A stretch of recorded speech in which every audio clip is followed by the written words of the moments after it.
Naaman कोढ़ी के ठीक होखे के गीत।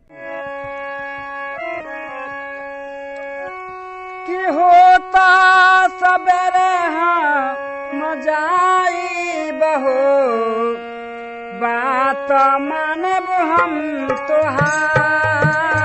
होता सबेरे हम जाई बहो, बात मानब हम तोहार।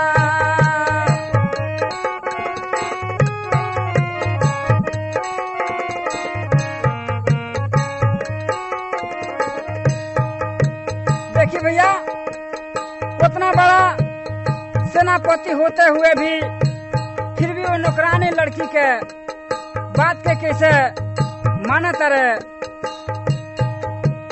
होता सबेरे हम जाई बहो, माने बतिया तोहार।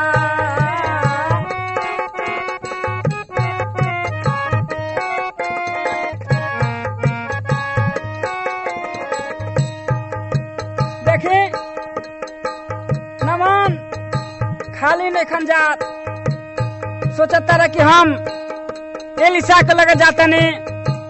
एलिसा जब सुनी है कि नमान सेनापति हमरा लगे अपन कोड़ के ठीक करावे खातिर आयल बड़े, एलिसा दौड़ल आई हैं, हमरा शरीर पर हाथ रखिए, दवा मली हैं, हमरा के ठीक करे हैं।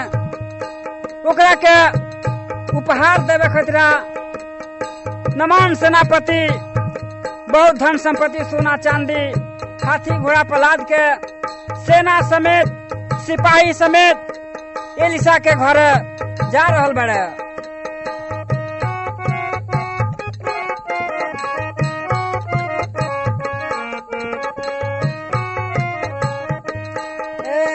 हाथी घोड़ा सोना अउरी चांदी लिहल हो, चलल एलिसा के द्वार। हाथी घोड़ा सोना अउरी चांदी लिहल हो, चलल एलिसा के द्वार। होता सबेरे हम जाई बहो, मान बतिया तोहार।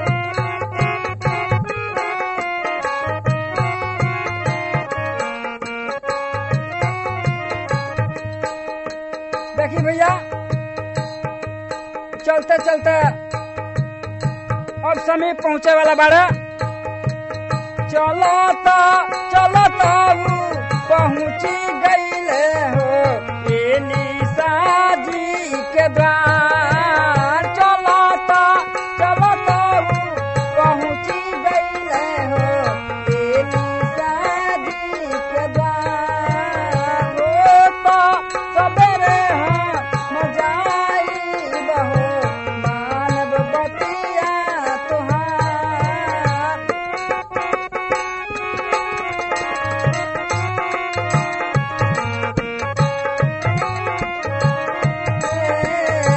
होता सबेरे हम जाई बहो, मानब बतिया तोहार।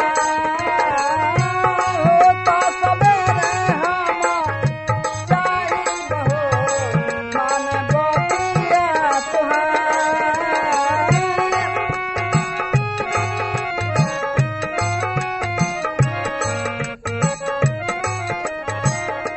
देखिए भैया, चलते चलते एलिसा के गांव में पहुंच गए। जाके नमान सेनापति अपने सिपाही से खबर भेजे।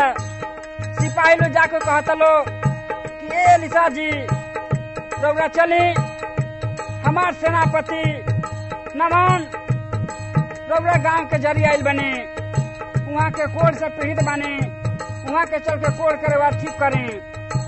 इतना बात एलिसा जब सुनला कहता रहे। का कहता रहे? एलिसा खबर भेजल चली जान हो, यरदन नदिया के पार। एलिसा खबर भेजल चली जान हो, यरदन नदिया के पार। एलिसा खबर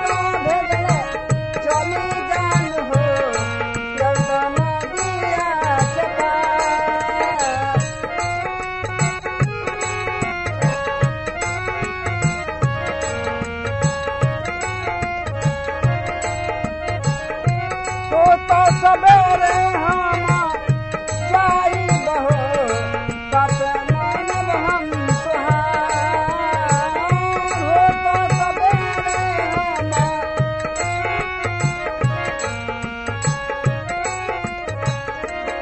देखिए भैया, एलिशा जब इतना बात कहला कि जाके कह दो कि नमन यरदन नदी के लगे चल जास आ जाके ओइमे 7 बेर डुबके लगा लेस, उनकर बीमारी ठीक हो जाई।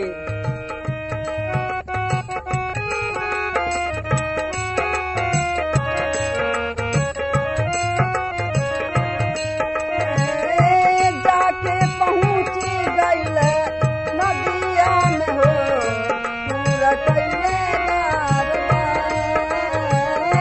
जाके पहुंची गईले नदिया में हो लिहल डुबकी लगा जाके।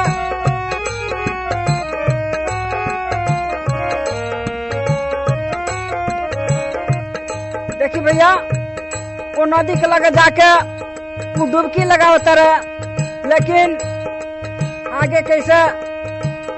एक बार डुबकी से ठीक ना भइल हो टूटल उनकर विश्वास। एक बार डुबकी से ठीक ना भइल हो टूटल उनकर विश्वास।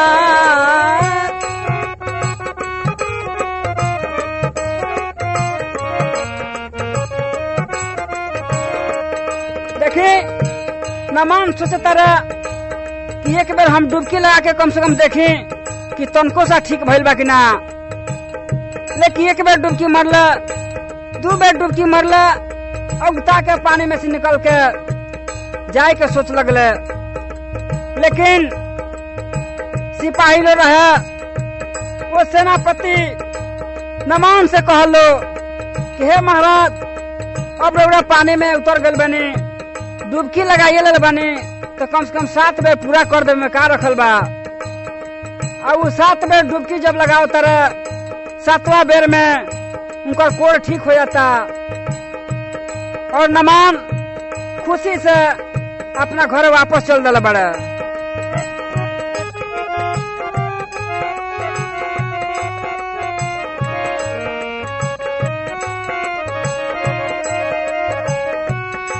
तो सभी